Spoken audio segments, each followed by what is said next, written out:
Life during World War II was hard in every corner of the planet. The scarcity of goods, the brutality of the combat and the entry of new technologies left some postcards that, today, seem surreal. From point systems to access food, to prestigious universities that dedicated themselves to torture and human experimentation. No area of life was left out of the influence of war, which is why in this new military history video we want to explore some of the strangest things that were normal during World War II. Get ready, because some of them are really nasty. But before continuing, and if you are a fan of firearms, we want to invite you to our new channel, World of Guns, dedicated to analyzing and exploring the most powerful, modern and unusual weapons in the world, as well as their combat history, their development and much more. You can find the link to the channel in the description and in the first comment. Don't miss it and give us your support by subscribing to World of Guns. And now, let's continue with today's video. Extreme situations demand ingenious solutions, and for this reason, during the conflict between the Allies and the Axis forces, quite striking works emerged. Pigeon keepers were successful and respected people during the 1940s, as pigeons were widely used to secretly send messages in high-risk areas.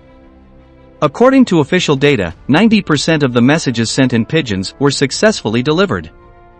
Another curious job was that of a professional artillery sound recorder. Basically a soldier who was in charge of recording the sound produced by the enemy weapons, to later be able to analyze it in detail and locate the position based on the recordings. Today it is not necessary for a soldier to control dozens of microphones on the battlefield, but similar technologies are still used. One now extinct job is the aviation carpenter. Nobody resorts to aircraft made of wood anymore, but in World War II the Waco CG-4 was a mainstay of U.S. troop transport, with almost 14,000 units built. That is why there were employees entirely dedicated to working with wood for the construction of aircraft such as the CG-4, which combined wood, steel and fabric in its fuselage. A more well-known business, but one that finished consolidating in these times, was that of the tobacco companies. In the early 20th century, cigarettes were considered a low-class vice, reserved for immigrant children who worked in factories. The First World War was the first accolade to the industry. The soldiers returned from the front with a marked habit of smoking. After a decade of Hollywood movies that made smoking cool, when World War II broke out, tobacco companies saw a chance to establish themselves as America's #1 vice. Initially, the companies donated millions of packages, but after a few months America had to buy billions more. There are no precise numbers, but it is estimated that the United States bought 55 billion cigarettes for its soldiers in 1944 alone. That explains much of the smoke in Europe. Beyond individual and societal efforts, World War II was a dehumanizing conflict, serving as the setting for the most shocking medical atrocities in history, primarily at the hands of Axis forces. Some of the most horrifying experiments resulted from a series of American bombing raids by a B-29 superfortress that left Guam and was shot down near Fukuoka on May 5, 1945. All 12 crewmen escaped, but several were shot and killed in descent or touchdown. In all, 9 managed to survive the experience, but were immediately taken prisoner.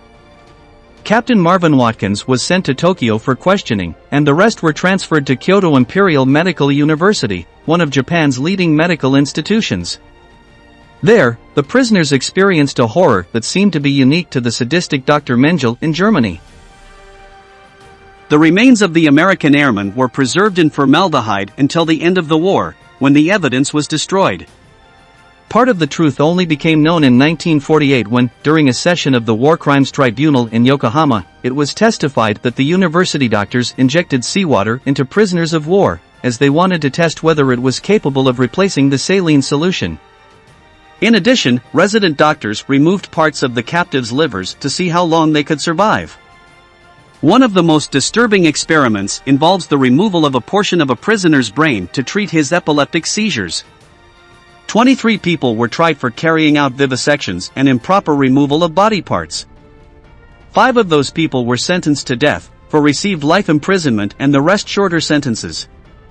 One of the doctors could not bear the shame and committed suicide. For years, the experiments were the dark secret of the institution, appearing only in mentions and footnotes. This changed in 2015, when the University Museum put up plaques and infographics detailing what happened and recalling the lives of the soldiers who were tortured in those rooms. But those were not the only political experiments carried out by the Japanese. Squad 731 was a covert biological weapons research and development program of the Imperial Japanese Army, for which they performed lethal medical experiments on the bodies of Chinese and Russian prisoners. The squad disguised itself as a water purification module located in the Pingfang district of the puppet Manchukuo government. It is estimated that at least 10,000 people, both civilian and military, were the subject of experimentation conducted by Squadron 731. Activities included vivisection, exposure to deadly materials, experimental surgeries, and the systematic poisoning of prisoners to analyze their body's reaction to substances. Of course, in a video about World War II aberrations, Germany deserves a special place. To prevent soldiers from having their minds disturbed by the lack of contact with women, and even more so to avoid behaviors that the Third Reich described as immoral, Germany launched an infamous prostitution ring throughout Europe. It is estimated that, by 1945, there were about 500 brothels run by the army. Most of the women who inhabited those places were slaves, who agreed at gunpoint to have relations with the soldiers of the Reich. It is estimated that at least 34,000 women were forced into prostitution in the German-occupied regions. Many of them belonged to small peasant towns that were devastated by the invading force. Once the war ended, the vast majority of female prisoners never recounted their traumatic experiences out of shame at being judged by their own people. The effects of World War II extended well beyond the war theaters of Europe, North Africa, and the Pacific. In the United States, one of the main symptoms of economic chaos was the system of rationing basic consumer goods. Once the U.S. entered the conflict, it became clear that the price would also be paid by ordinary citizens. This is how the Office of Price Administration was born. It was in charge of controlling not only the value but also the distribution of products such as coffee, sugar, and even chewing gum. A complex system was necessary that determined how many units each person could carry, at what times and how often. Of course, this didn't please anyone, but it was necessary so that the entire population could count on things as simple as infusions or toilet paper. The U.S. government established a system of points that were awarded to each person, including babies. When buying an item, in addition to paying for it, you had to deliver the corresponding points. In 1943, a pound of bacon cost 30 cents, but the buyer had to provide 7 ration points. Those points were in the form of stamps found in books freely distributed throughout the conflict. As a curious detail, the first consumer good to be rationed was automobile wheels, the purchase of which was restricted to a few weeks after the attack on Pearl Harbor. From the most frivolous to the most horrendous tragedies of the 20th century, World War II was a complex period that encompassed all facets of humanity. Don't forget to subscribe and activate the notifications of our channel.